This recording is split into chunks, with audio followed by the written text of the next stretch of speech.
Kubernetes for humans. Hello, everyone, and welcome to another podcast of Kubernetes for Humans podcast. Today, with me in the show, we have Solomon Hykes. Solomon. Hello. And it's a special episode, as you can maybe see. We are currently at KubeCon in Utah. So, Solomon, please tell me about yourself. Well, I'm the co-founder of Dagger.io. And before that, I was the founder of Docker. Okay. And I have a complicated family story, but at the moment, I live in San Francisco. I grew up in France, so I spent most of my life in France. You don't sound French. Like I don't hear any on the French if you want, no problem. Yeah, that's me. Okay, so the founder of Docker. We have to start with that. Maybe a bit about your journey before Docker, during Docker, after Docker, and then we'll go into Dagger.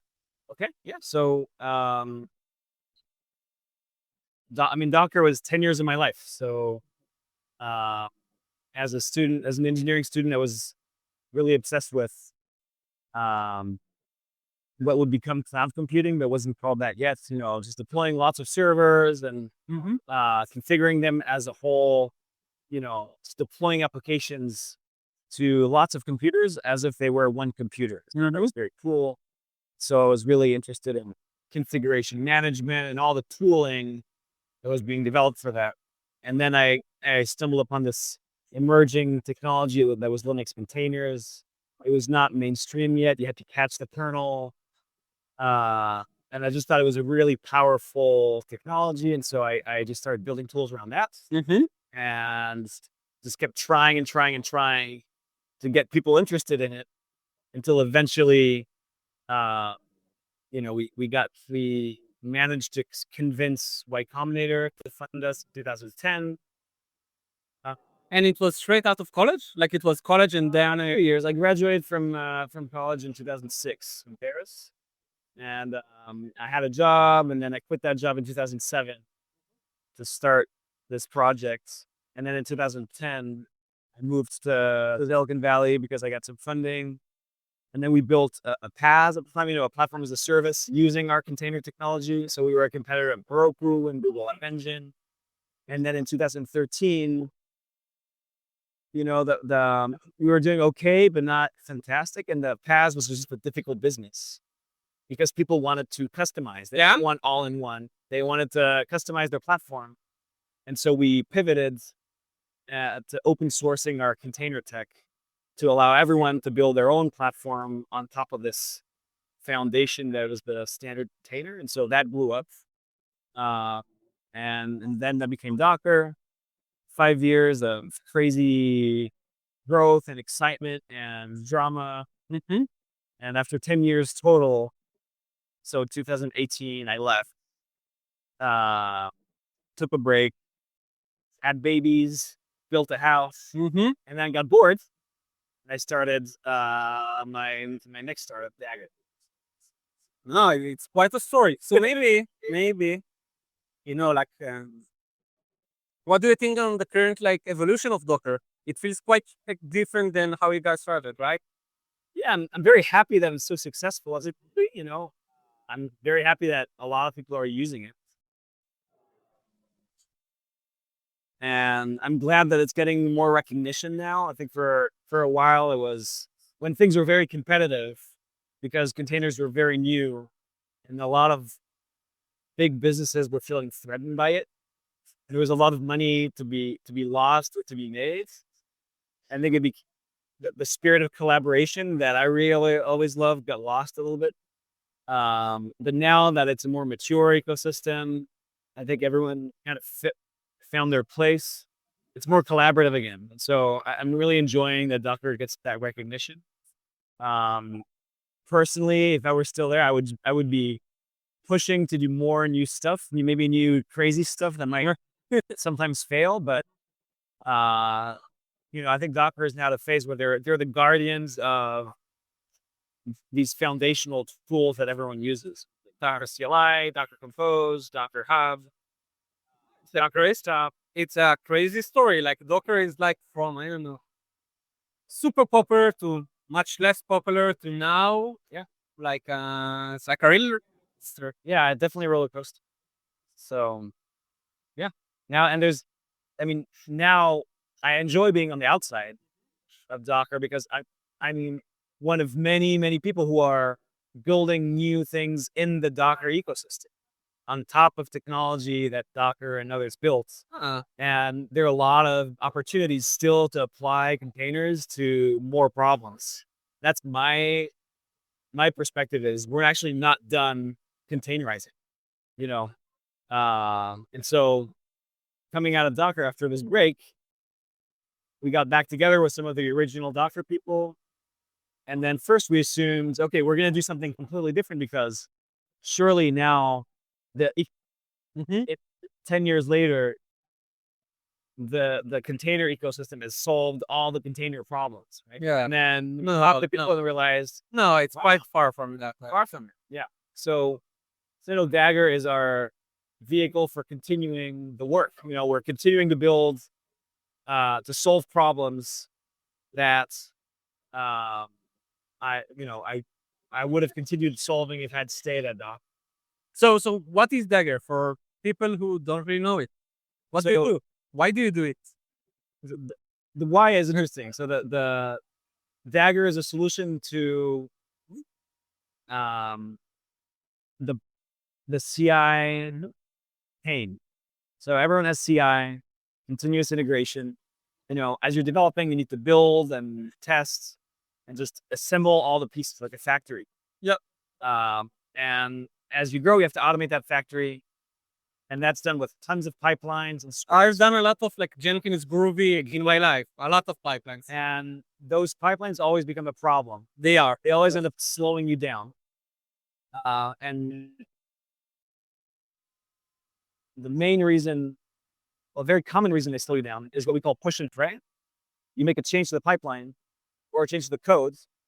You can't just run the pipeline. No, you can never, when you push to Jenkins, like, Groovy change, everything can happen. And if it's like in the shared chain with the build packages, it's even worse. So you can't run the same pipeline reliably on your local machine.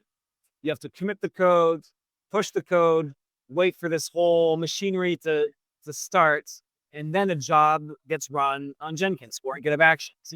And then you get an email saying, oh, you forgot a space. Yeah. And then you start again. So that's what we call push and pray. It's a huge waste of time. It is. And so Dagger proposes a solution, which is basically a tool that you install on your local machine. And it lets you run your pipelines in containers on your dev machine in a standard way. And then the same pipeline on the CI server later. So you have portability of the pipeline, reusability of the pipeline. And that removes push and pray. So you have this really rapid dev loop. And the pipelines can run as quickly as the developer can write code. So that's Dagger. And it turns out to solve that, you need to rebuild a lot of tech in order to build an engine that's powerful enough to actually do that. So it's interesting because I thought, by the way, that you guys are doing more like a generic workflow and not only CI. So is the only use is like a CI? It is not only used for CI. And every time someone asks me what is Dagger, I have to make a choice. I have to make a choice of what I answered. Yep. The most common use case for Dagger right now is your CI pipeline. But anything that would benefit from being containerized, call it Daggerizing. Any task that you want to automate as part of your software factory, as part of the delivery of your application. Dagger can help make it more repeatable, more portable, etc., by running it in containers. And anything that looks like a DAG, that's shaped like boxes and arrows. So containerizing builds with Dagger is popular. Containerizing integration tests, very popular because the environment for testing, the dependencies for testing are really painful, just so that valuably. A lot of data engineering pipelines increasingly some AI pipelines now. Agents. Some people are automating agents because an agent is really a pipeline with a model in the middle. I agree. A bunch of glue before to set up the model and set up RAG, etc. And then a bunch more pipelines after the model for the tools call. So you use Dagger for all of that. The way we approach this very wide choice of use cases is like Lego. We're like a Lego system. And the most powerful aspect of Lego is actually its community. So you got Lego builders.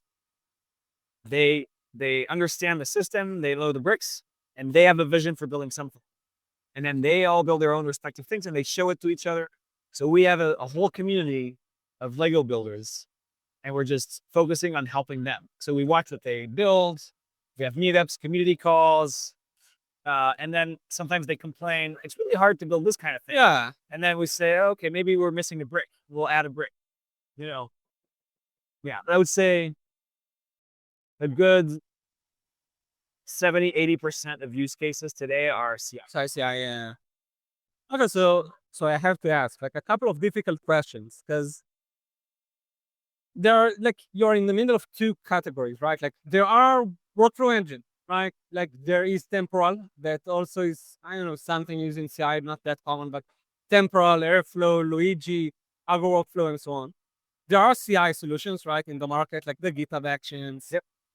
We're using build pipe internally, Yep. which are also quite nice, GitLab and so on. And you are somewhere in between, Yep. or so it sounds. So how do you differ than both of those categories? And is it a good place to be? Isn't it like a risky place to be? Well, I think creating a new category is always has some good sides and bad sides. Yeah, no, obviously. It was the same thing for Docker. In the early days of Docker, people were saying Docker is crazy. Like Yeah. housing Docker is indeed crazy. it was completely different. And so, but I was always very worried. I was worried that we didn't fit perfectly in a category. To this day, by the way, right? Like Docker is, it's a base. Like Now it's it's a container and a container platform, whatever. Even now, yeah, So Dagger's the same. Sometimes I'm jealous of people who have a product that is just, it's like this, but better, yeah, I agree. I- In Commodore, we had the same. Like I'm saying, yeah, like look at this. I'm cheaper, better. Exactly. Yeah. I wish we could say that. So we're definitely not like that. But I think for this problem, the problem is really bad velocity, poor velocity. Teams ship their software too slowly. And the cause for that is complexity. So it's complexity slowing everybody down. And the complexity is concentrating on the DevOps stack. It's just a total mess because it's changed so quickly. And people are just layering more tools and scripts and config files. And so we've been layering. And our approach is to integrate, like collapse the whole thing. Because you don't actually need those 10 tools or these 10 scripts. We got used to that ballooning complexity. And so in that scenario, when that's the problem you're trying to solve, if you try to fit in an existing category, you're going to limit yourself to being one of those 10 tools. But what we're trying to do is change how you think about your stack completely. So we have no choice but to be a different kind of tool. But the use cases have to be very familiar. So we're in a different kind of thing. Yeah. We're an engine. We're a different kind of container engine. We're a pipeline engine, a DAG engine. You should probably decide what the category is. But in any case, the ways you can use it are very familiar. You can use it for your builds. You can use it for your tests. You can use it for your deployments. You can use it for running your agents.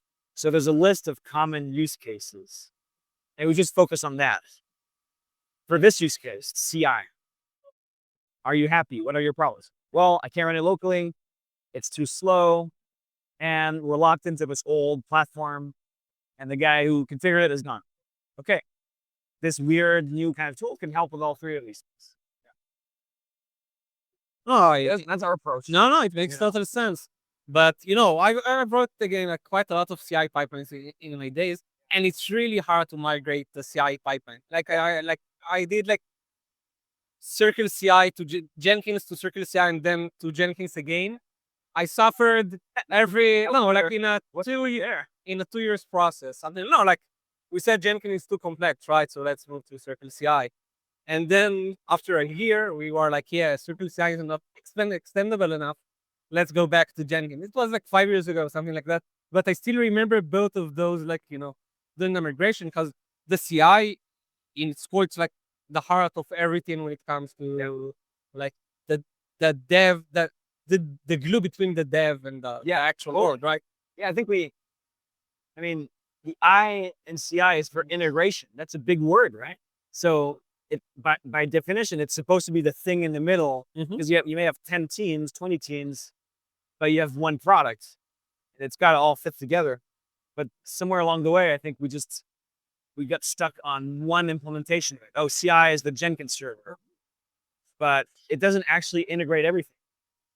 And so you always have this shadow CI around it. Yeah. So I think it's a really interesting problem to solve. No, yeah, it the is. affordability of it and the extensibility of it. That's the 80% of use cases. Like there's a large engineering organization, like 800 engineers. They've been standardized on Jenkins forever, and they're migrating all of their Jenkins shared library to Dagger modules, with other modules. So they're extensions of the Dagger API to build all of their stuff, test all their stuff, and they're migrating the Jenkins infrastructure to GitHub Actions. So typically, Dagger in the CI use case, you would use Dagger almost as the shell. This CI is always running shell scripts anyway.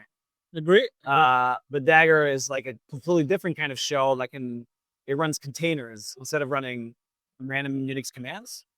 And it's extensible and it's modular, all these cool features. And so it's usually a traditional CI platform plus Dagger. No, it sounds super interesting. So what are the challenges? Like, is it the tech? Is it the community? Well, the main challenge is the category definitions, the fact that it's a different kind of thing. So we can't, when you learn about it for the first time, you can't just make a quick comparison. Oh, it's like this, but better. You have to get a little more involved. And so we're always looking for ways to make you want to invest, not 30 seconds, but maybe 30 minutes. Yeah, which is And then in our case, like the killer feature is the feedback loop. Like you can run a pipe. It's hard to describe, but you can run the pipeline on the fly and see a result immediately within 30 seconds.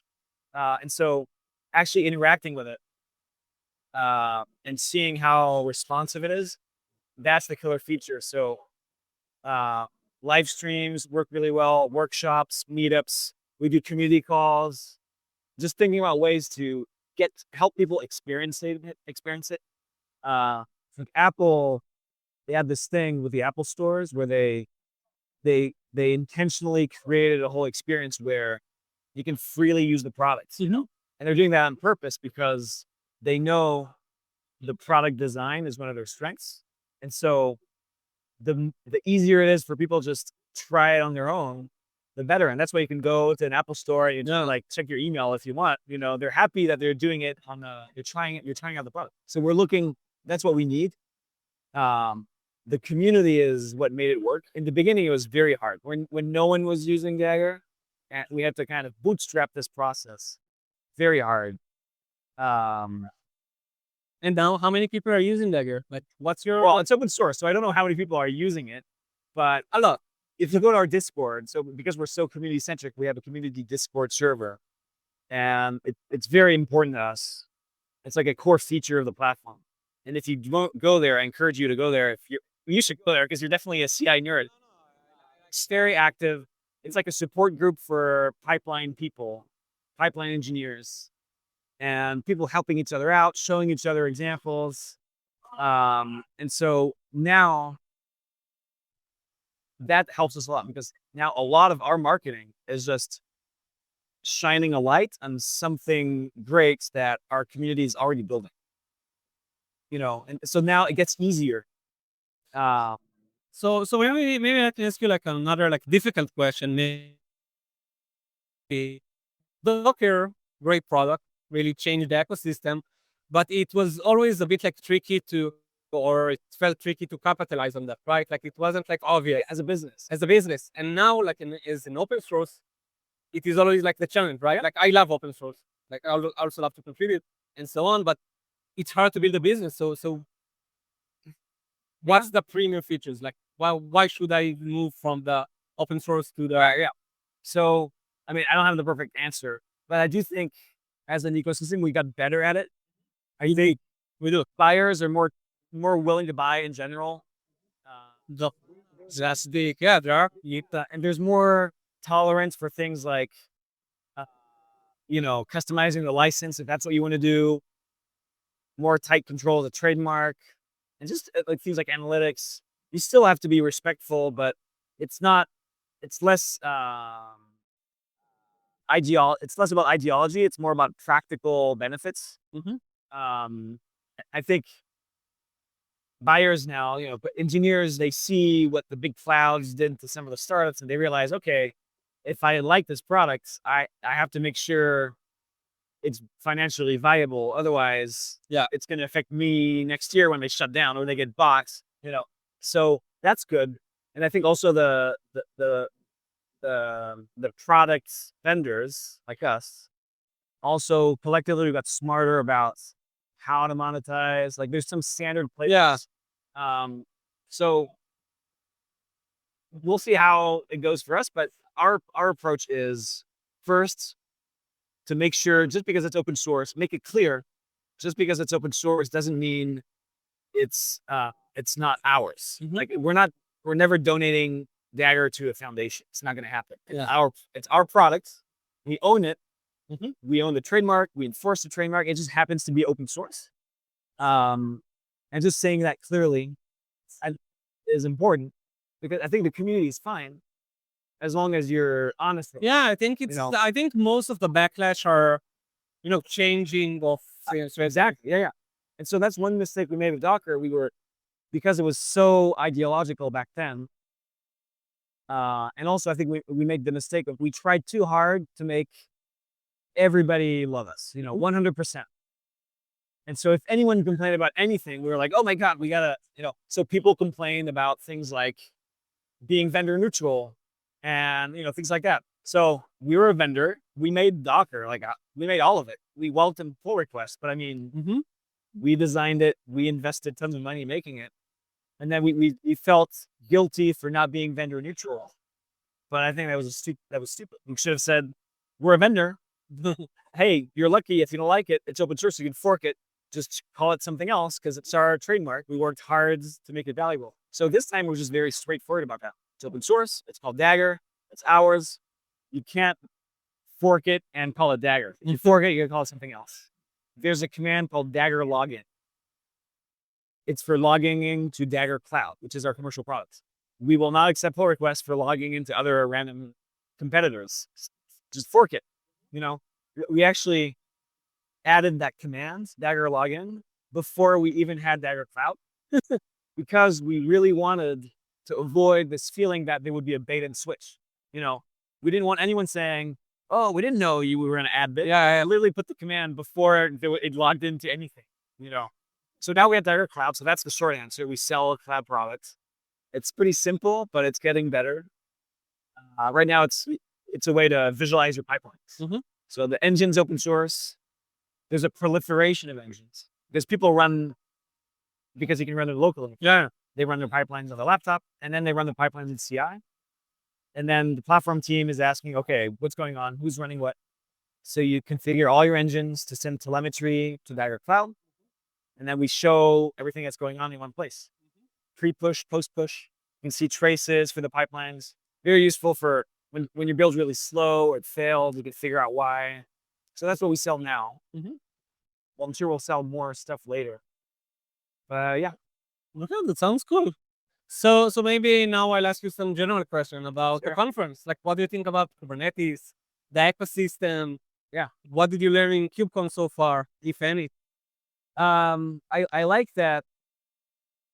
I like that the Kubernetes ecosystem is more mature. Mhm. I mean that the Kubernetes team always had this focus on maturity and stability. I mean, I know they still have features, but No, it is, yeah. no one's worrying about Kubernetes breaking everything at the next release. Yep. That's really good, right? And I think they understood the assignment.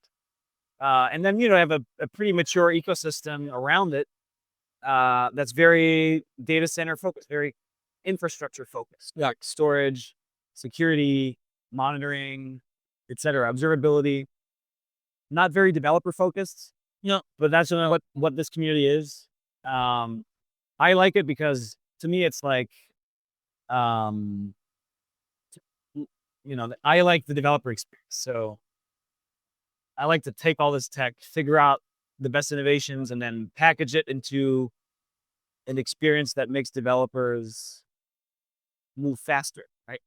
And so to me, it's like I'm going shopping for components, right? Partners, ideas. And then I'm thinking, oh, what will I integrate in Dagger? Right? So what will you integrate in Dagger? Well, one area right now is, um, If you can say, right? like, but totally. I mean, we talk about this on our like it's open, so we're very open about our roadmap and the problems we face. Now that teams are starting to deploy Dagger at larger scale in production, they want to integrate the Dagger engine with their CI infrastructure. And the CI infrastructure scales out, but the engine is just single machine. So the problem of running Dagger across a whole cluster and making that really efficient, you can do it today, but Dagger itself isn't going to do it. It's the responsibility of a third-party tool. So typically, it's going to be a combination of your CI platform and Kubernetes. And the problem is, your CI platform and Kubernetes are not cache aware. Well, they don't have. Yeah, it is a problem. They're not cache aware, and they don't have granularity in understanding the workload. Yeah. But the Dagger engine has tons of insights into the workload, very granular. Interesting. So for a typical Dagger pipeline would be maybe a few dozen or a few hundred individual operations connected in the DAG. And we have telemetry for all of those. So each operation, we know how long it takes, how well it was cached, CPU pressure, IO pressure, and we move all of that up.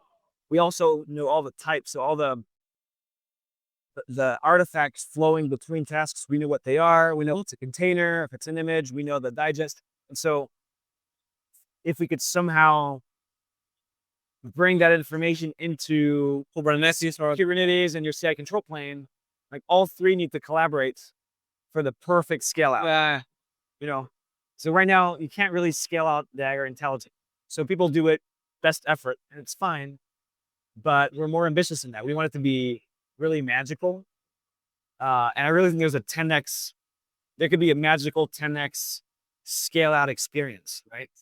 Like you run your integration tests, containerized, and they take 30 minutes to run. That's not uncommon, right? Big sys suite.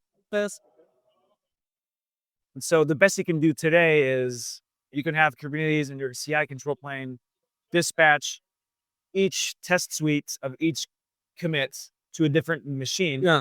But the individual test suite is still going to be that one machine, 30 minutes, right?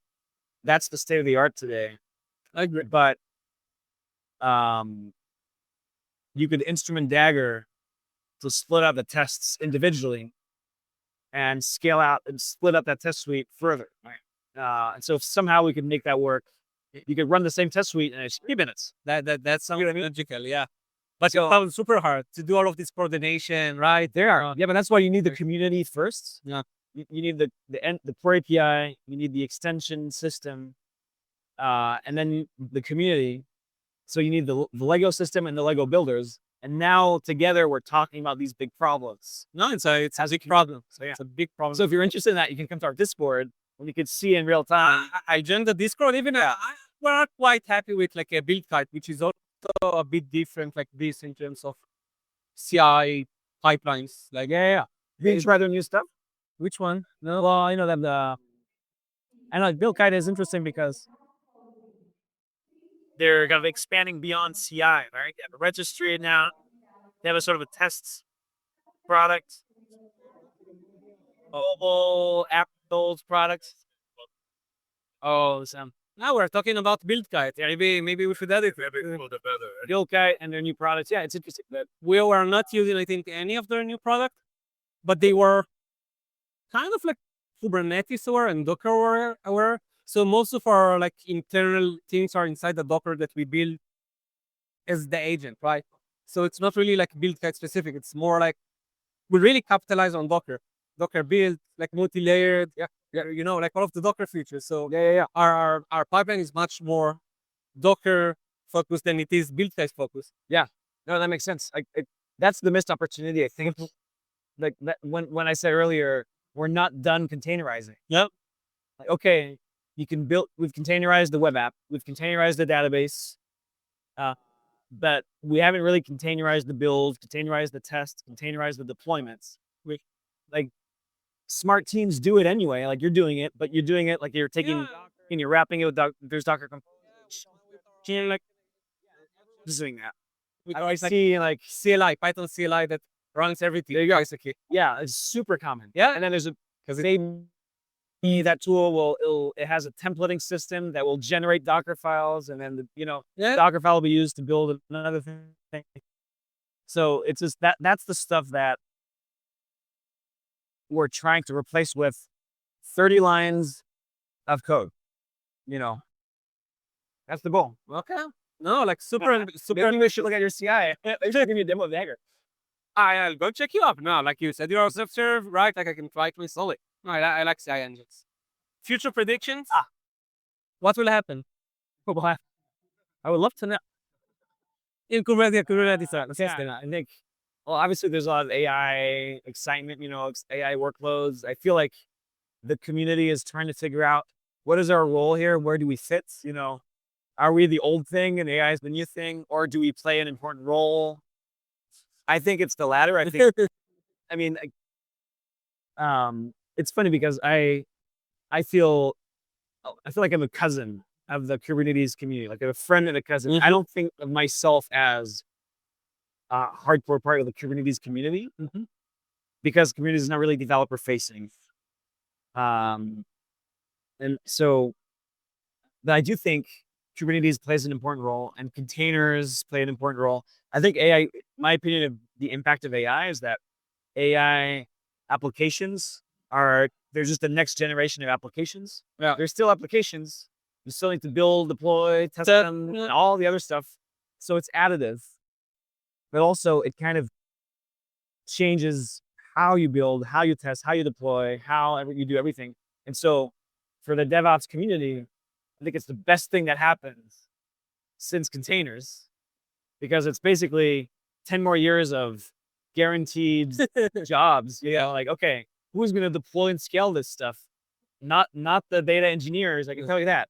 It's not the scientists. You need to productize. So for us at Dagger, it's helping us. I think it's going to help a lot of good DevOps tooling. Old school DevOps tooling that is not flexible enough, that made assumptions about how the workload works are going to be in trouble.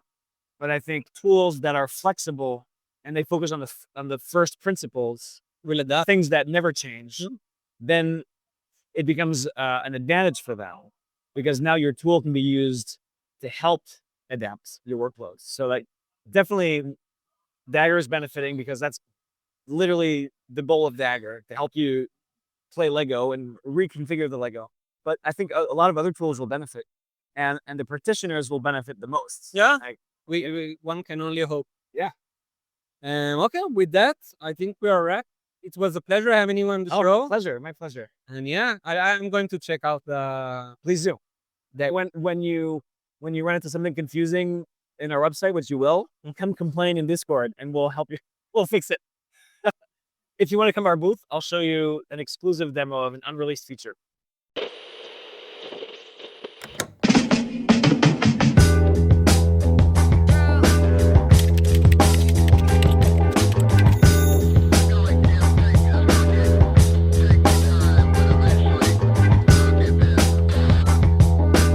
Kubernetes for humans.